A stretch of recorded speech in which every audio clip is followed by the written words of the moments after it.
Garth Falconer has over 30 years of leading experience in a wide range of design work. He has led multidisciplinary teams that have taken innovative conceptual designs through to successful implementation. These projects range from regional, town and city centre projects, public open space networks, through to large-scale infrastructure works and commercial developments. Garth's work combines a strong social and environmental concern with a developed theoretical understanding.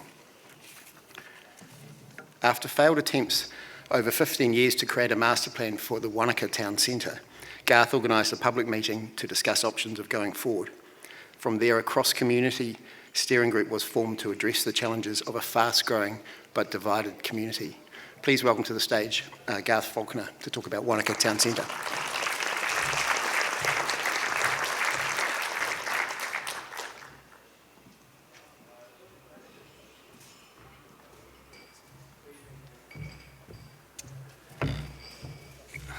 Kia ora all. Good to be here. I guess in keeping with the theme of the conference, this opening shot is painful to me. It's of Wanaka's Town Centre, and it's a pretty sketchy urban form. And I really enjoy these conferences in a speaking role because it gives you a chance to reflect and review, maybe share some thoughts from the front lines. I'm going to talk about a type of landscape. It's a heavily socially constructed landscape. It's our centres of settlement. And they are often places of intersections of movement, corridors, and across our undulating archipelago, we have a template of these centres, and they're based around an economic strategy that was laid out in the 19th century around export ports, regional centres and rural service areas. And they have been established and they have developed, and they are dynamic and they are changing, and with the developments post-war, with containerisation, air travel, tourism, larger format distribution centres and that, and in particular in the 1980s, deregulation, we saw centres really struggling with the mobility of funds, economy and people. And particularly in the late 80s, with the liberalisation that the two-term Labour government brought in, we saw rural service centres really hit hard. And this was about the time that I was studying landscape architecture, and as Simon will regale, I was always on about social aspects of landscape, and these centres were places which the social impoverishment was really manifest, and we could see that not only functionally but aesthetically and culturally. And this gave me pain, I guess, and I guess when you think about pain, it's something the body's telling you something's not right, and it's something you need to address. So this was the start of my career, was addressing town centres. And just got a list of some of the town centres I've worked on over the last 35 years. Most of those I've led up and down the country, mostly around the top of the North Island with a smattering to the south. I'll just quickly bounce through the last 3 decades to give you a sort of a context. In the beginning of the 90s, there was a Main Street program which was imported from North America, which laid out a sort of a format and included community participation. And we sort of came in on the coattails of that. We used that as a program to address some of these struggling centres. We also coordinated with councils, and there wasn't a lot of people working in that space. It was a time in which there was a space in which landscape architects in a sort of aggressive sort of form could sort of colonise this design space. So there was, this is Greerton, which is on the outskirts of Tauranga, which was a suburban centre, didn't have much identity. And we started slowing down traffic, expanding corners, creating pocket parks, providing sort of bespoke street furniture items and that. I was actually looking at this this image the other day, and those kids would probably be knocking on 40 now, those school kids.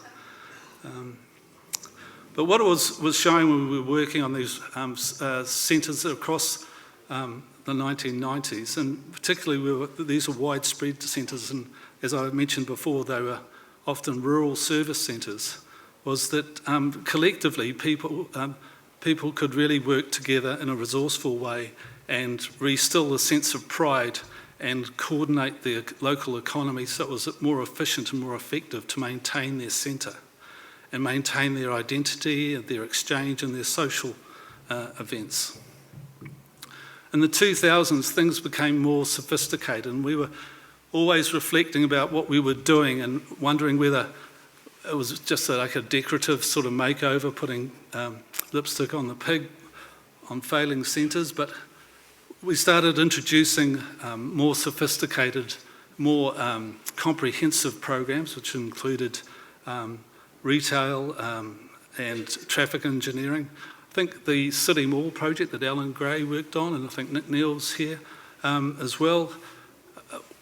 We were looking at the entire town centre. We formed a retail association.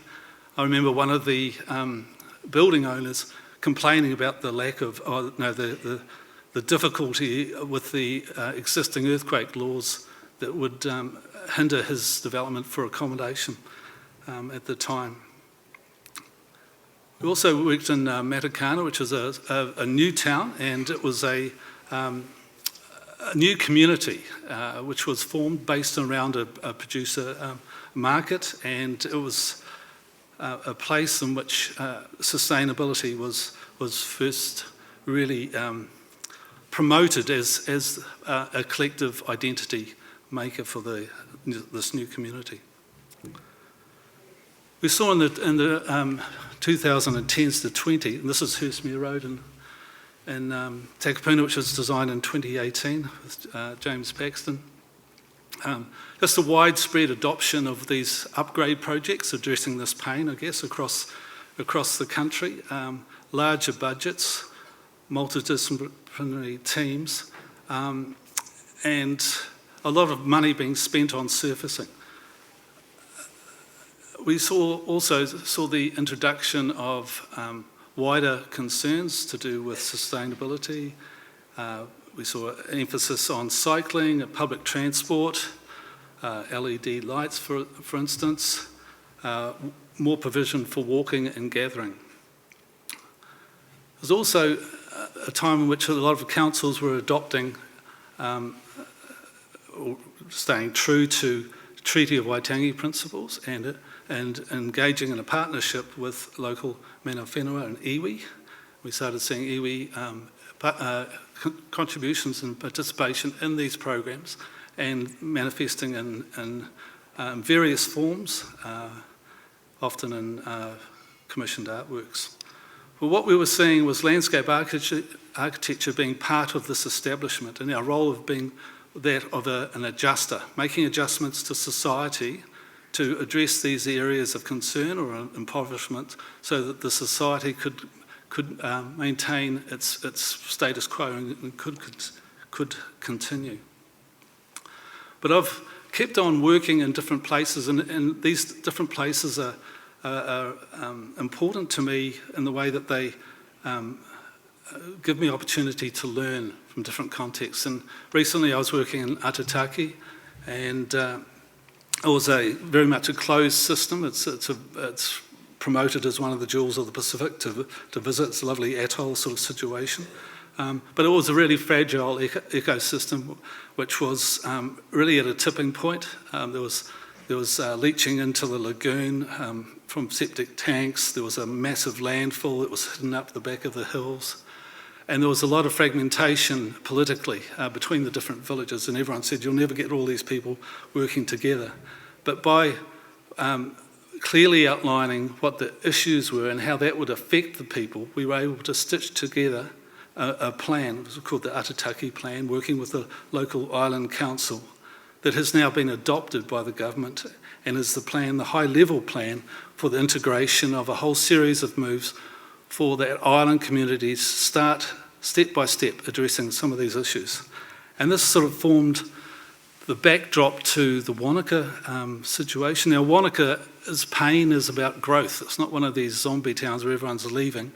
It's a very desirable place, as you know, and the population in the general Wanaka area now is around about 15,000, but it's a very divided demographic. We've got a lot of old retired people who see change as a threat, and we've got younger families, often people working in the service industries and contractors and that, coming in who want to change things, and it's very difficult to find agreement or support on anything. And it's physically, it's far away from any major centres of population, so it's a drive-to sort of destination. It's a low-rise suburban sort of layout. Half the homes are holiday homes. And on the periphery, on the southern periphery of the town, there's a large format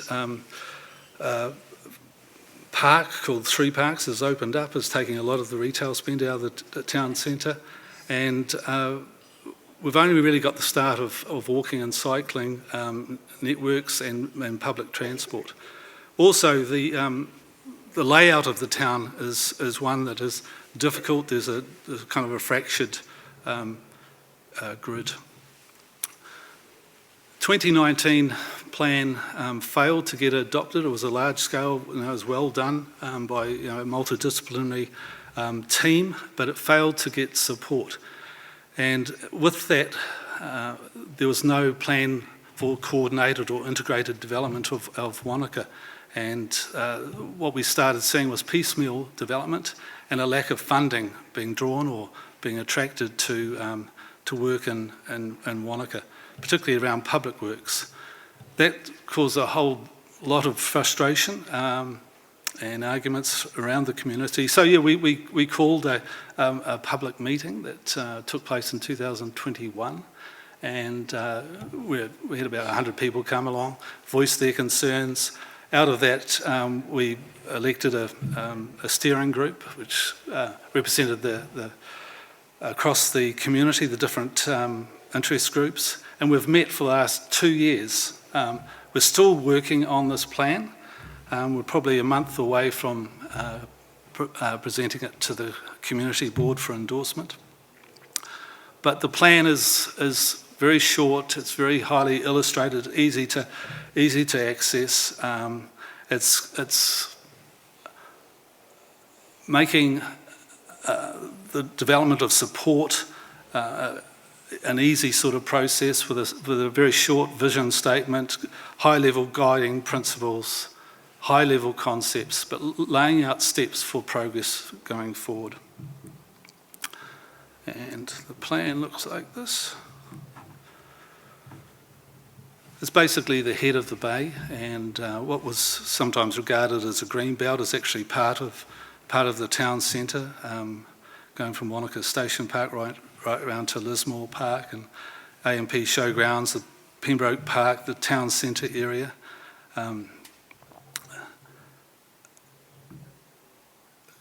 The master plan was, sorry, I'm having trouble with the pointer, the clicker thing. Master plan was informed by the community, so we drew on local experience and knowledge. So we had the local historical society provide a report on the history, going right back through pre-European times to the present. We had a local ecologist, a local geologist, local public transport expert, all input into the development of the plan, and that gave the plan a really strong base. But sorry. Looking at the idea of change and pain and all that, one of the big issues, and I think going back to the overall theme of the conference about growing pains, is that growth causes pain, and we are in a global society that is addicted to growth, and it's one of the big issues that we have to deal with, and we have to step our way through this.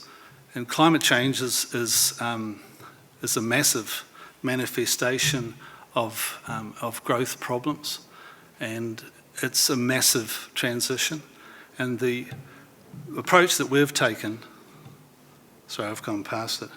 The approach that we've taken is to work with the community, to act, to serve the community, to develop a consensus of support.